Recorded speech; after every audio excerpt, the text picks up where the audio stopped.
Assalamualaikum warahmatullahi wabarakatuh.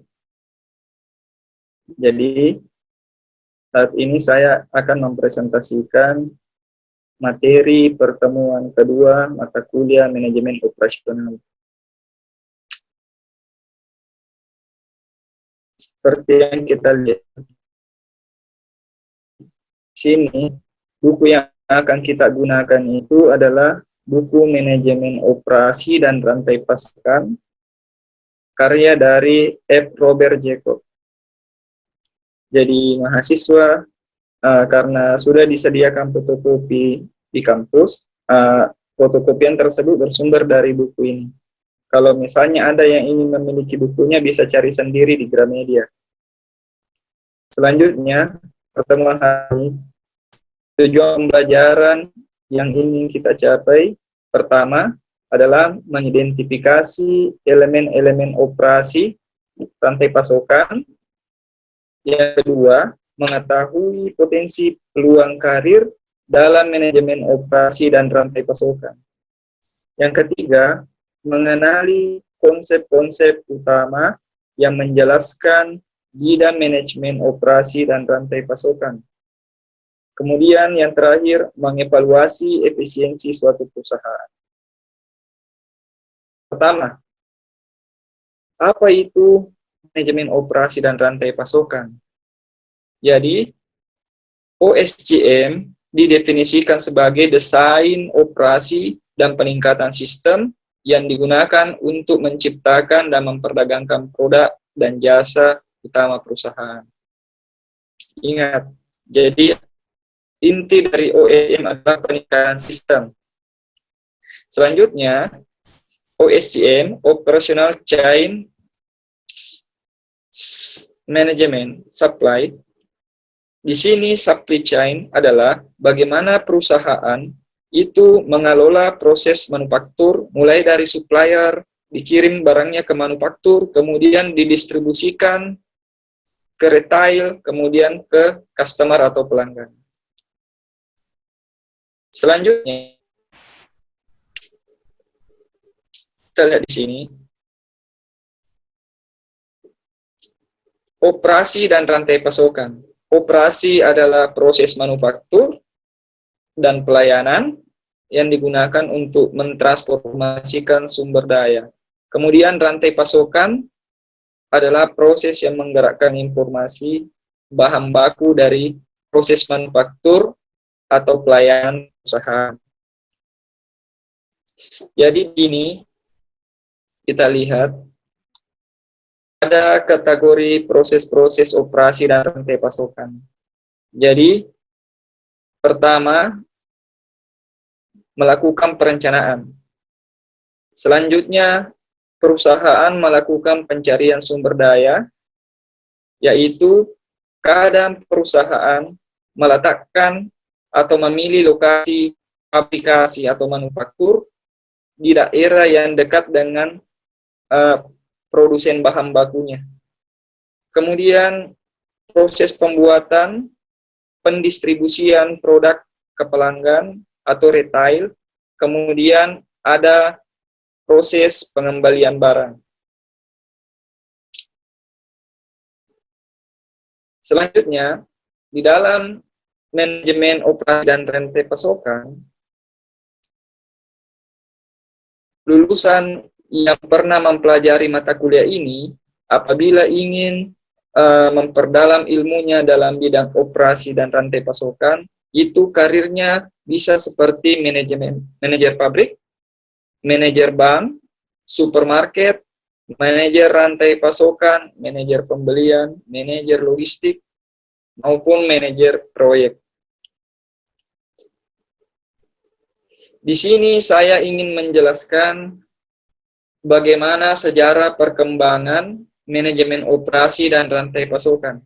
Pertama, ada namanya paradigma strategi manufaktur. Kemudian product ramping, just in time, total quality control, kualitas pelayanan, produktivitas. Yang keempat, ada manajemen mutu terpadu dan sertifikasi kualitas. Selanjutnya ada rekayasa ulang proses bisnis.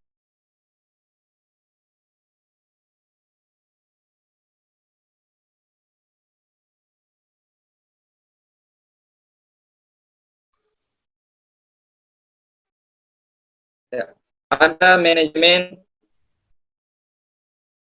rantai pasokan.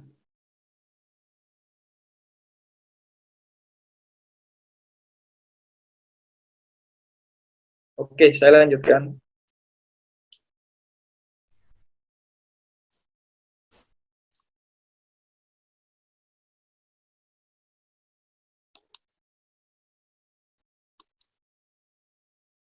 Pertama, paradigma strategi manufaktur. Jadi OSCM ini atau Operational Chain Rantai Pasokan itu berkembang di akhir tahun 1970-an dan awal tahun 1980-an.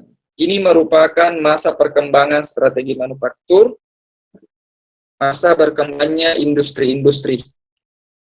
Selanjutnya, menurut peneliti Harvard, Profesor William Abernathy, dia mengungkapkan bahwa awal paradigma strategi manufaktur ditandai oleh sikap eksekutif manufaktur yang menggunakan kapabilitas pabrik mereka sebagai senjata kompetitif yang strategis. Jadi pada masa itu, perusahaan-perusahaan besar yang mampu memproduksi barang atau jasa dalam jumlah besar, dia menggunakan kekuatan atau kapabilitasnya yang mampu memproduksi produk secara massal untuk bersaing.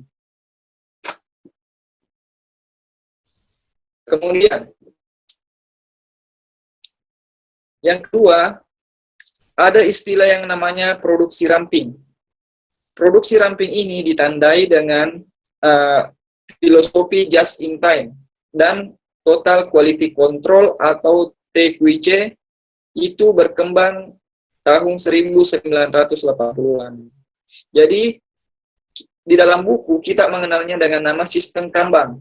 Just in time ini dipelopori oleh perusahaan besar di Jepang yaitu Toyota. Jadi sifat-sifat dari just in time ini misalnya hanya memproduksi berdasarkan pesanan, kemudian memilih supplier yang bermutu, hanya memesan barang pada saat dibutuhkan. Lebih jelasnya nanti bisa dilihat di plannya. Kemudian saya jelaskan seperti ini. Era just in time itu juga dibarengi oleh filosofi manajemen yaitu total quality control, yaitu di mana perusahaan yang menerapkan total quality control ini berusaha menganalisis dan menghapus penyebab kecacatan produksi.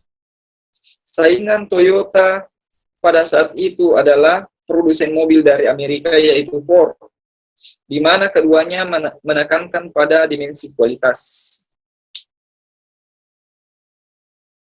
Selanjutnya, dimensi kompetitif yang ketiga yaitu perusahaan yang spesialisasinya pada kualitas pelayanan dan produktivitas. Jadi, perkembangan manajemen operasi dan rantai pasokan ini berkembang kualitas pelayanan khusus untuk perusahaan yang menyajikan pelayanan produk dan jasa. Ini berkembang pada tahun 1980-an. Jadi, contoh perusahaan di sini adalah McD, di mana McD ini memiliki sistem yang unik, dan pada saat itu menjadi perusahaan yang memberikan contoh layanan yang berstandarisasi tinggi. Selanjutnya, di awal tahun 1990-an, kemudian berkembang strategi manajemen yang namanya TQM, manajemen mutu terpadu, dan sertifikasi kualitas. Jadi, pada awal tahun 1990-an, itu sudah berkembang sertifikasi kualitas seperti ISO, ini dipersyaratkan untuk perusahaan-perusahaan besar. Jadi, disitulah awal mula ada yang namanya standarisasi internasional untuk produk-produk perusahaan-perusahaan besar di dunia. Kemudian rekayasa ulang atau reengineering adalah rekayasa ulang proses bisnis. Ini mulai berkembang pada pertengahan tahun 1990-an. Penyebab dari rekayasa ulang atau reengineering ini adalah terjadinya resesi ekonomi tahun 1990. Jadi, pada saat itu, perusahaan-perusahaan yang mengalami resesi itu terancam bangkrut, sehingga mereka harus melakukan perekayasaan ulang terhadap proses bisnisnya agar tidak bangkrut. Jadi, model perekayasaan ulang proses bisnis itu adalah menganalisis proses bisnis atau tahapan proses, kemudian mengeliminasi tahapan-tahapan yang tidak memiliki add value atau nilai tambah. Kemudian pada saat itu perusahaan juga sudah banyak menggunakan proses-proses komputerisasi dalam proses bisnis. Itu pada pertengahan tahun 90-an. Kemudian masih di tahun 90-an berkembang strategi manajemen yang namanya kualitas Six Sigma. Kualitas Six Sigma ini merupakan bagian dari TQM, kemudian banyak diterapkan pada perusahaan-perusahaan yang bergerak di bidang jasa atau pelayanan. Ada yang di jasa lingkungan kesehatan, keselamatan kerja. Kemudian saat ini Six Sigma juga sudah banyak diterapkan oleh perusahaan-perusahaan bisnis keuangan, perusahaan hukum, dan urusan publik atau pelayanan publik yang digunakan oleh pemerintah. Kemudian akhir tahun 90-an berkembanglah manajemen rantai pasokan. Seperti judul mata kuliah ini, manajemen operasional. Jadi, manajemen rantai pasokan itu menggunakan sistem terpadu, bagaimana perusahaan itu mengelola bahan bakunya, kemudian bagaimana melayani customer, memperlakukan pemasok atau supplier, kemudian bagaimana membawa barang itu dari pabrik, kemudian diambil dari gudang, distribusikan kepada pelanggan. Itu poin dari rantai pasokan. Poin penting dari manajemen operasi dan rantai pasokan itu adalah bagaimana caranya perusahaan memaksimalkan kecepatan atau respon terhadap perubahan-perubahan ekspektasi pelanggan. Jadi nanti kita akan bahas ini di dalam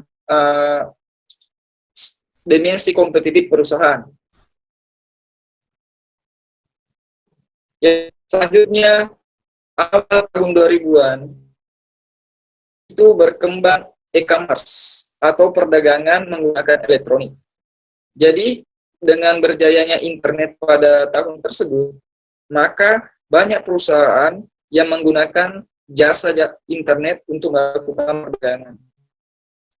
Kita lihat di sini, dengan adanya internet, berkembanglah banyak perusahaan-perusahaan besar yang bergerak dalam bidang jasa pelayanan. Itu di tahun 2000-an, misalnya Amazon, ini, kemudian eBay, T-Mobile, Skype, kemudian CNN, ada FedEx, kemudian kita tahu atau kita banyak gunakan adalah Google.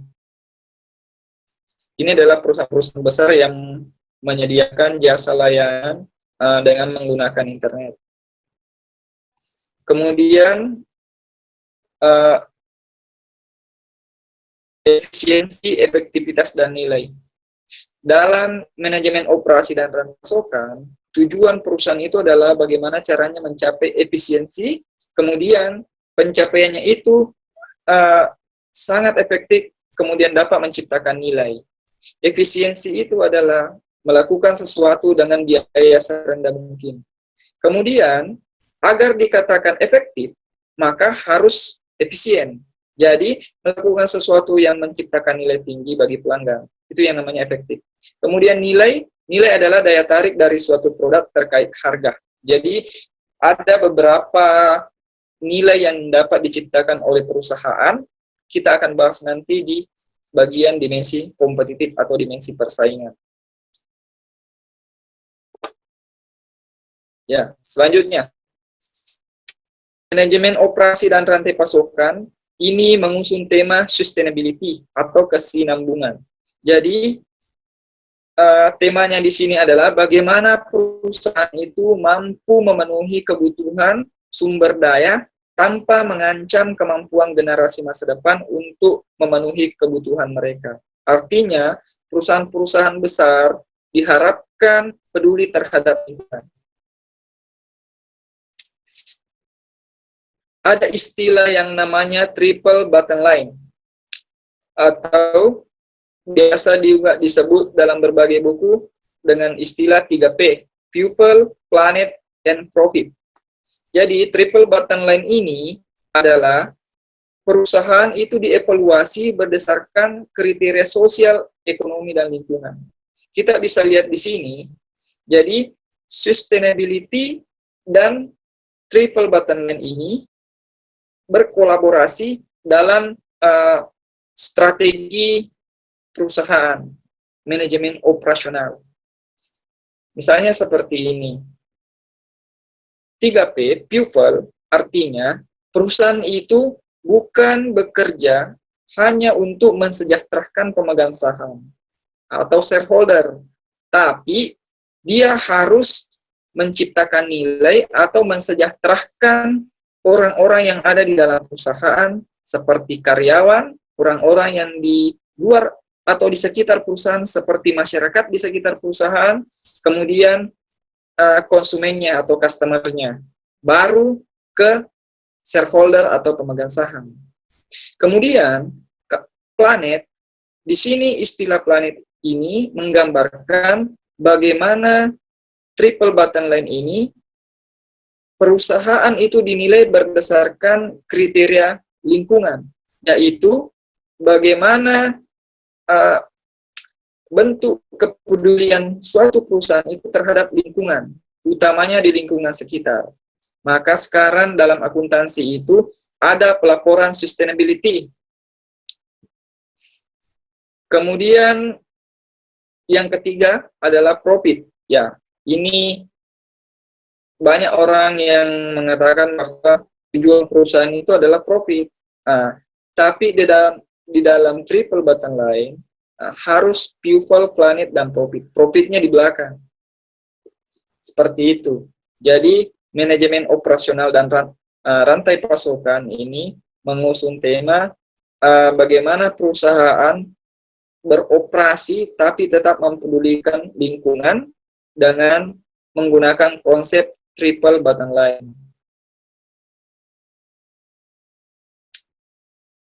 Kemudian kita akan membahas apa yang dimaksud dengan strategi operasi dan rantai pasokan atau OSCM. Jadi, di sini strategi operasi dan rantai pasokan itu adalah bagaimana perusahaan itu menyusun kebijakan dan rencana yang luas, kemudian menggunakan sumber daya yang dia miliki secara terintegrasi dengan strategi yang diusung oleh perusahaan. Kemudian, yang ingin dicapai dalam OSCM atau manajemen operasi dan rantai pasokan itu adalah keefektifan operasional. Keefektifan ini direfleksikan secara langsung dilihat dari biaya yang berkaitan dengan pelaksanaan bisnis. Kemudian kita bahas lagi tentang dimensi kompetitif. Jadi, dimensi mana perusahaan itu saling bersaing antara perusahaan lainnya. Jadi, di sini nanti saya akan jelaskan. Pertama-tama, perusahaan itu lahir untuk bersaing. Kemudian, kita lihat di sini, karena banyaknya pilihan produk, maka perusahaan harus mempelajari bagaimana pelanggan memutuskan produk atau jasa mana yang akan dia beli. Kemudian, dengan berbagai banyaknya pelanggan yang berbeda tertarik dengan hal-hal yang berbeda pula. Kita lihat di sini ada gambarnya. Pertama, dalam mata kuliah manajemen pemasaran, kita belajar namanya customer loyalty. Itu ada rantai penjelasannya seperti service, support, feedback, reward, satisfaction, dan kualitas. Jadi, saya akan membahas dimensi kompetitif perusahaan satu persatu. Pertama, dimensi persaingan perusahaan itu, dimensi pertama adalah harga atau biaya. Jadi, saya tahu bahwa para mahasiswa mungkin ada yang senang dengan barang-barang yang harganya murah. Ada juga yang tidak senang dengan barang-barang yang harganya murahan.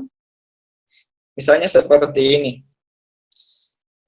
Perusahaan itu dalam menetapkan dimensi kompetisi dari persaingan di sisi biaya atau harga, maka perusahaan itu memetakan segmentasi pasar. Jadi mereka membagi masyarakat atau customer itu ke dalam beberapa klaster. Misalnya segmentasi pasar berdasarkan letak geografisnya, perilaku customer, kemudian psikografi dan demografi, misalnya kelompok umur ada yang umur anak-anak, dewasa, remaja, atau kelompok orang tua. Jadi itu contoh-contoh segmentasi pasar. Coba kita lihat di sini. Misalnya perusahaan-perusahaan besar seperti misalnya Oppo dan Vivo, kemudian Gojek dan Grab, McD, KFC, JNT dan JNE, Honda dan Yamaha, ini adalah perusahaan-perusahaan yang bergerak dalam bidang industri yang sama yang saling berkompetisi. Kita bisa membayangkan bagaimana persaingan harga di antara Oppo dan Vivo, Gojek dan Grab, kemudian JNT, JNE, maupun Honda dan Yamaha.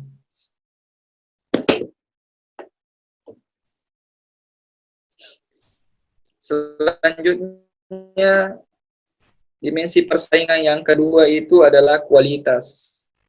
Berdasarkan segmen pasar, banyak customer yang menyukai barang-barang yang berkualitas meskipun harganya mahal.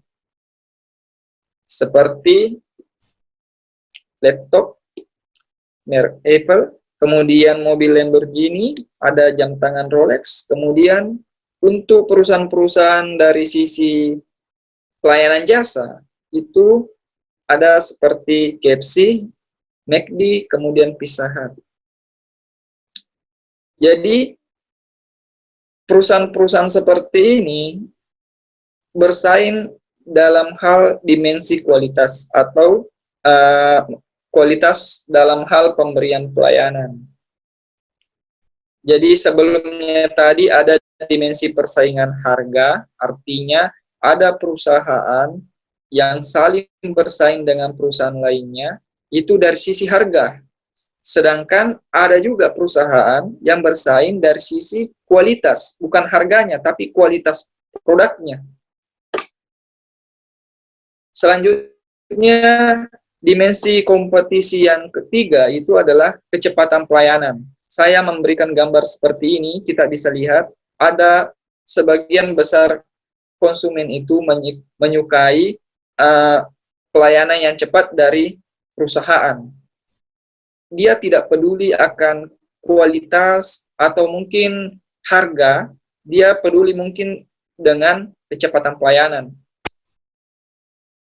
Misalnya di sini ada Gojek dan Grab, kemudian ada medsos seperti WhatsApp, Telegram, kemudian untuk perbankan seperti Bank Mandiri atau Bank BCA, kemudian Indomaret dan Alfamart. Pasti kalian bisa membandingkan dan kalian pasti punya persepsi yang berbeda-beda terkait perusahaan-perusahaan ini. Jadi kita ada orang yang mengeluh mengenai kecepatan pelayanan, misalnya di bank, di BCA, ada yang sedikit tellernya atau ada yang banyak tellernya, begitupun di Indomaret, Alfamart, kadang Anda berdiri di depan kasir beberapa menit baru dilayani, itu semua yang dimaksud dengan kecepatan pelayanan. Jadi kecepatan pelayanan ini yang diusung oleh perusahaan dalam dimensi persaingan. Selanjutnya, dimensi persaingan yang keempat itu adalah perubahan produksi. Maksudnya adalah, dimensi persaingan ini adalah perusahaan bersaing dalam hal kecepatan dia dalam jumlah produksi yang dihasilkan. Ini ada dua perusahaan besar di Indonesia, misalnya Indofood, kemudian Unilever. Ini salah satu contoh perusahaan yang mampu bersaing dalam hal perubahan volume produksi. Misalnya saja pada saat ini kita dihadapkan pada situasi pandemi virus corona. Penjualan perusahaan seperti ini akan menurun, sehingga kapasitas produksinya harus ditekan atau diturunkan. Jadi yang dibutuhkan dalam strategi operasi manajemen dan rantai pasokan itu adalah fleksibilitas perusahaan dalam melakukan perubahan terhadap volume produksi maupun penggunaan tenaga kerja. Jadi selanjutnya kita lihat ada dimensi persaingan yang kelima, yaitu kecepatan pengenalan produk baru. Jadi perusahaan saling bersaing dalam hal kecepatan pengenalan produk baru. Kita bisa lihat di sini ada merek handphone Oppo, ada Xiaomi, ada Samsung Galaxy, kemudian ada iPhone. Anda termasuk pengguna yang mana di sini? Jadi, saya jelaskan seperti ini. Kecepatan pengenalan produk baru itu maksudnya adalah perusahaan itu bersaing bagaimana dia melakukan development dan riset untuk menganalisis selera konsumen. Kemudian melakukan produksi sesuai dengan dimensi kecepatan pengenalan baru. Maksud saya di sini adalah contoh misalnya HP Oppo atau HP Xiaomi, ini belum saya beli tipe terbarunya, sudah keluar lagi atau sudah akan keluar nanti tipe terbaru di bulan depan. Sehingga sangat cepat dalam pengenalan produk baru. Tidak ketinggalan. Misalnya saja Nokia yang tidak melakukan perubahan atau BlackBerry itu bangkrut.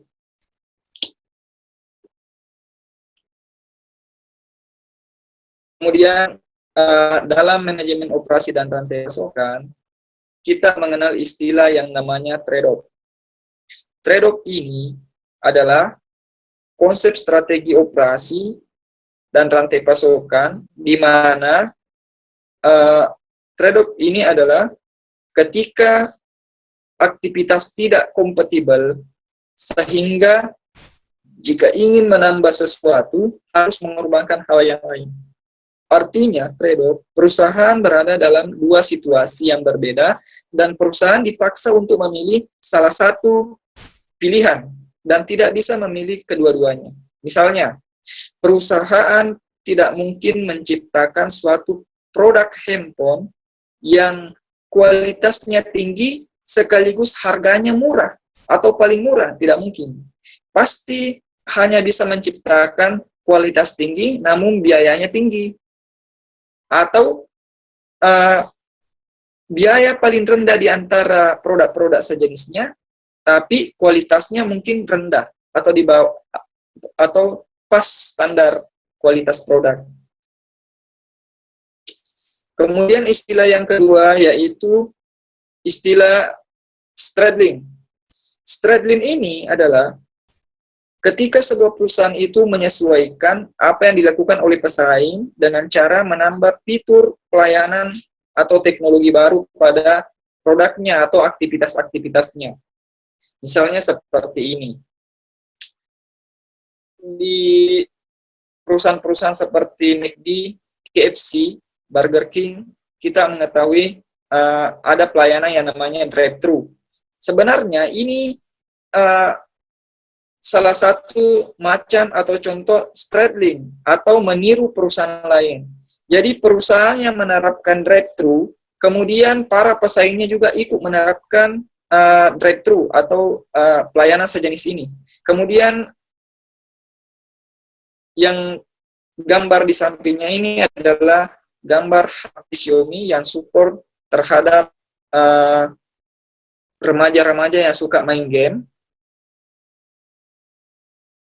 Jadi konsep dari Xiaomi ini adalah bagaimana caranya menciptakan produk handphone dengan biaya yang murah, namun memiliki kualitas RAM yang tinggi, sehingga mampu dijalankan untuk menggunakan aplikasi yang tinggi, seperti game. Jadi, yang dimaksud di sini adalah Stratlink itu adalah bagaimana caranya perusahaan melihat perusahaan lain, kemudian meniru fitur-fitur yang dimiliki oleh perusahaan-perusahaan tersebut, atau teknologi baru perusahaan tersebut ditiru kembali oleh perusahaan pesaingnya. Itu yang dimaksud dengan Stratlink. Kemudian ukuran produktivitas. Produktivitas itu adalah ukuran umum yang digunakan oleh berbagai perusahaan, negara, industri, maupun bisnis.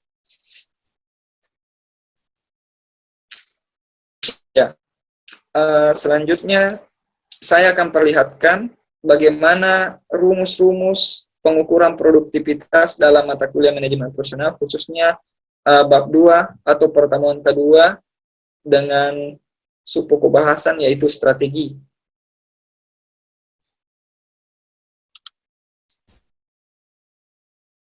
Saya akan ganti share-nya di sini. Ini. Kita bisa lihat, ini contoh ukuran produktivitas.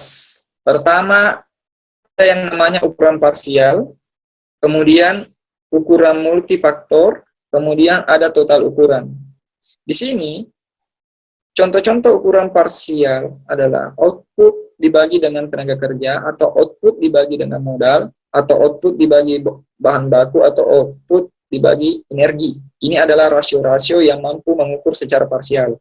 Kemudian ukuran multifaktor yaitu output dibagi dengan berbagai faktor seperti tenaga kerja, modal, dan energi. Atau output dibagi dengan faktor-faktor seperti tenaga kerja, modal, dan bahan baku. Kemudian ada total ukuran. Total ukuran yang paling umum itu adalah output dibagi dengan input. Atau jumlah barang atau jasa yang diberikan, kemudian dibagi dengan seluruh sumber daya yang digunakan.